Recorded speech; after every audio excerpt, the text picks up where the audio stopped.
ang dating tagapagsalita ni dating Pangulong Rodrigo Duterte at ang pagkakaintindi natin siya ay nasa Netherlands sa ngayon. Mm. Attorney Roque, magandang hapon po. Live kayo dito sa Pilipinas sa DCBB. Yes, magandang hapon Pilipinas, magandang hapon Weng, magandang hapon Joel. Ay, kami po parehong Weng. double Weng and Weng Weng. muna. Yes, sir. Weng and Weng pala ito. Yes, opo. Weng and Weng. Sir, Sorry, kumusta ka Weng and muna? Weng. Kasi ang pagkakaintindi po namin ay sabi po ninyo nagkaroon kayo ng medical condition. Nagkaroon ba Yes, kayo ng oo. operation? Ano pong, kumusta talaga nyo ngayon? Okay naman po, no? Yung aking unang major operation sa spine ay ginawa noong Oktubre 30 at 3 days surgery na diagnostic, no, sa scalp. But I'm doing fine. At ang nakakalungkot, bagamat tayo nagsulong ng universal healthcare sa Pilipinas, no, ako mismo nagtamasa ng universal healthcare dito sa Netherlands. At maski ako'y walang pera, wala akong naging problema sa gasto sa operasyon. Ay talaga? Maganda yung healthcare nila dyan, sir? Na-cover lahat? Yes, Oo. so alam nyo, dito ko naman ginaya yung universal healthcare. Dati nung nag-aaral ako sa UK, nakita ko nga na libreng gamot at libreng paggamot. So ginaya ko yan para sa Pilipinas. Pero dito kasi hindi nila ginagastos para sa mga tulay, para sa flood control, ang pera na nakalaan para sa universal healthcare. That's good kahit papaano maluwag yung pagpapagamot po ninyo. Pero doon sa mas seryosong issue, Attorney Roque, sir, 'di ba nabalitaan niyo naman na kinansela na daw po ang inyong pasaporte? Paano po yung movement niyo ngayon at napabalita pa na kayo ay naaresto daw? Una-una, no, baliwala po yung pagkakansilan ng passport sa akin, baliwala ang paglalagay sa akin sa red notice alert, kasi ang pagiging asylum seeker ay nagbibigay sa akin ng karapatan ng non-refuma. Hindi nila ako po pwedeng mapabalik sa Pilipinas habang hindi tapos yung aking application for asylum, no. At ang epekto lang yung dalawang bagay na yan ay hindi ako makakalabas ng Europa kasi unang-una wala naman talaga sa akin ng passport ko, nasa Dutch authority. So kahit anong gagawing cancellation nila yan, hindi ko naman nagagamit, no. At pangalawa, syempre pag lumabas ako ng Europa, mawawala yung protection ko ng non-refuma. So dito lang ako sa Europa. And wala kayong intensyon na lumabas pa because nga yung limitation na yun due to yung passport ninyo ay wala sa inyo? Lalabas lang ako ng Europa kung kayo pauwi na ng Pilipinas. Ayun.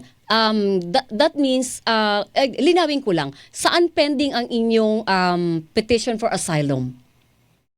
Well, ngayon, naka-pending pa rin po siya dito sa Netherlands, no? Kasi hanggang hindi ako nakakarating ng Austria, hindi naman sisimulan ng Austria yung proseso. Pero kasi itong rule naman na tinatawag na Dublin Rule, ito ay para lang maiwasan yung multiple filing of asylum petitions. Hindi naman nakaukit yan sa bato, no? So, para sa akin, kaya naman nagkaroon ng decision na dapat sa Austria ako kasi yung rule is kung sino nag-issue ng visa, doon ang magpa-process ng asylum applications, no?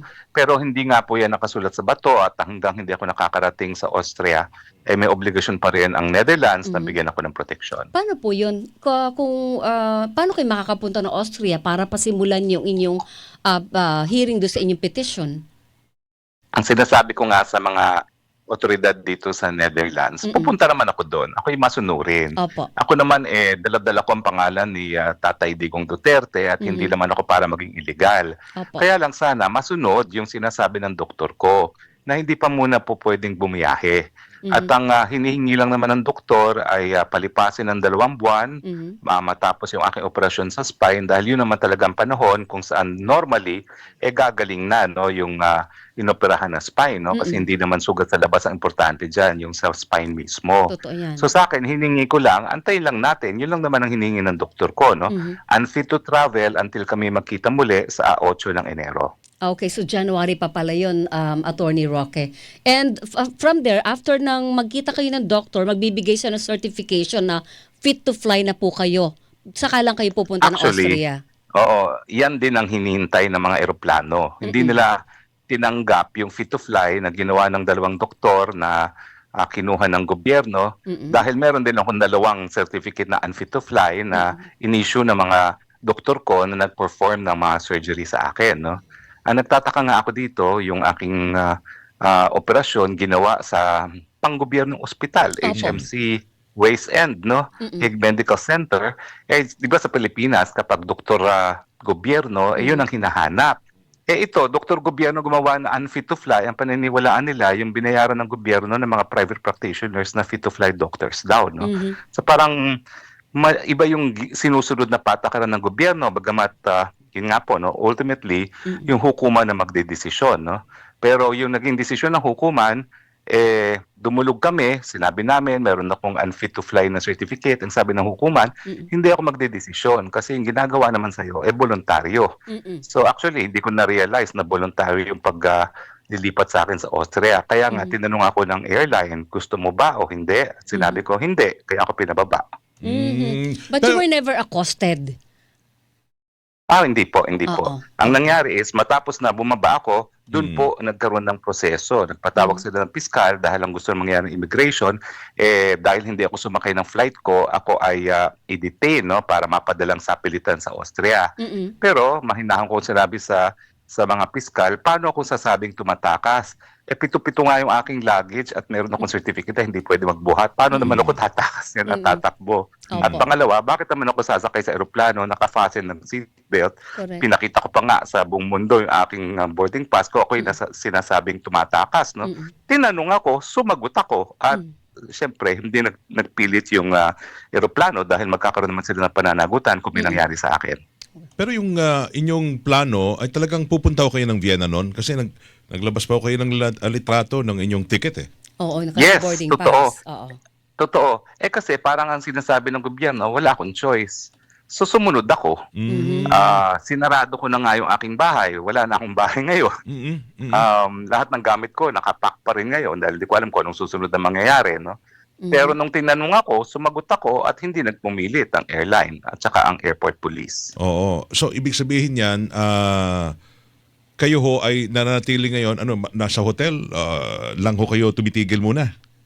For Hindi the naman, next- meron na akong tiniran na Pilipino, no, kasamang mga Pilipino Mm-mm. at binigyan naman nila ako hanggang 6 ng Disyembre dahil ang upa rin nila ay hanggang 6 ng Disyembre para makitira sa kanila. Mm. Okay, pero sir, wala kayong permanent home ngayon diyan sa Netherlands.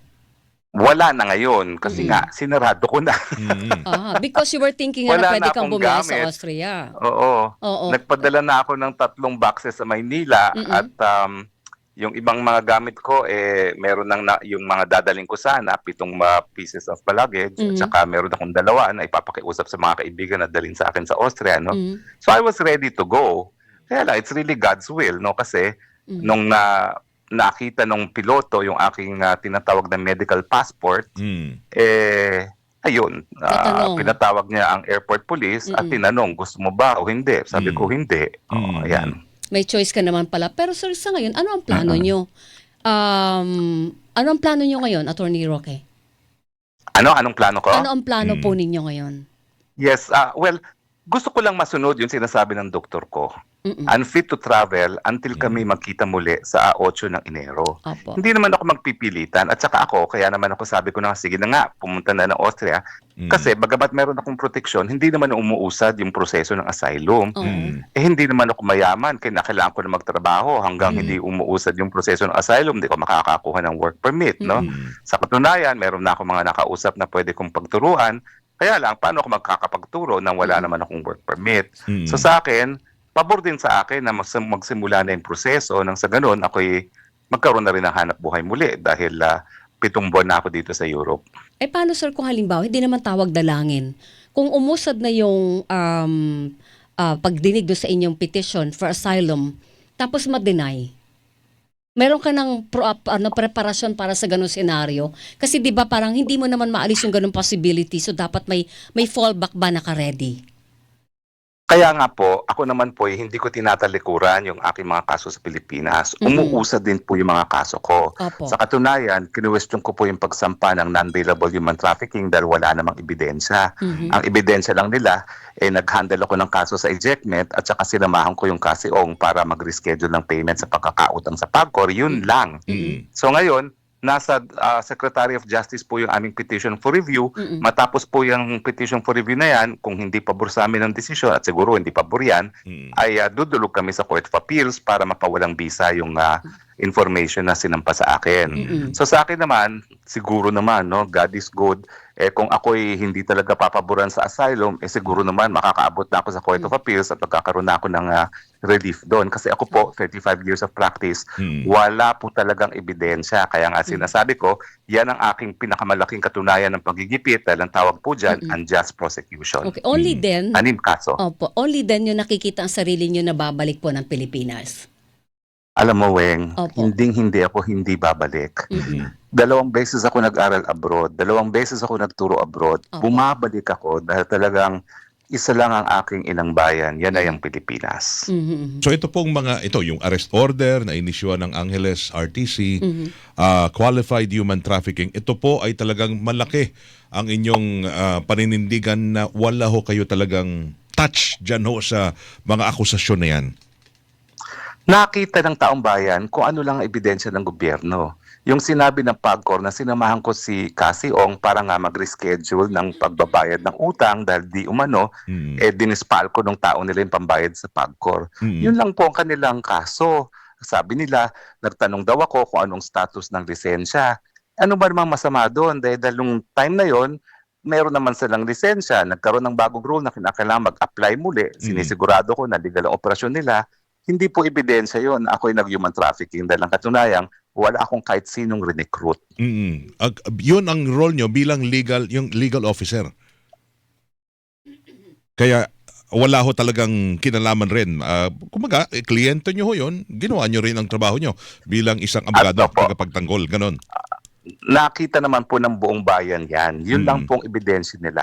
Walang dagdag, walang bawas. Sir, kung tiwalang-tiwala po kayo na walang ebidensya against you, bakit hindi kayo umuwi ng Pilipinas para direktahing harapin ang kaso ng gobyerno? Dahil ba yun, may pangamba kayo na hindi kayo mabibigyan ng patas na paglilitis?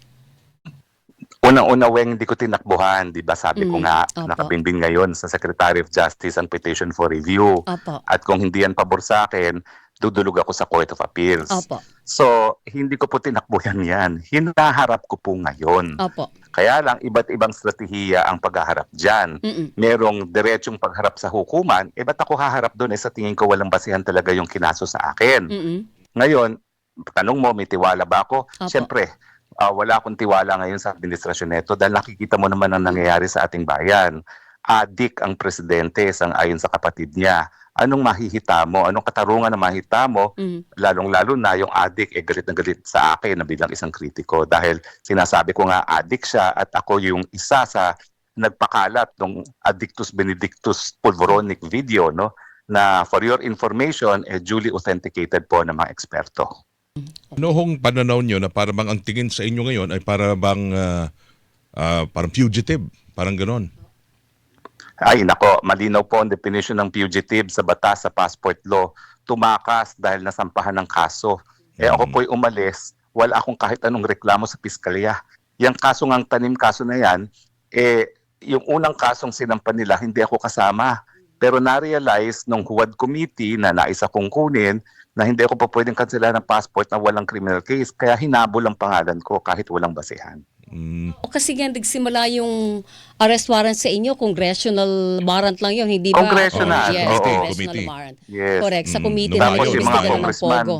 Yes. Oo, Opo. yung mga congressman nagde-demand, i-cancel ang passport. Isa naman ako dun sa nag-draft ng passport law. Staff pa ako sa Kongreso, hindi pa ako congressman noon. Dinadraft na namin yan. Oo. Talagang hindi naman po pwede makancel ang passport walang criminal case. Kaya tinaniman kaso ako. Unfortunately, ang pagsasampa ng impormasyon nasa political branch, nasa executive branch, nasa Department of Justice.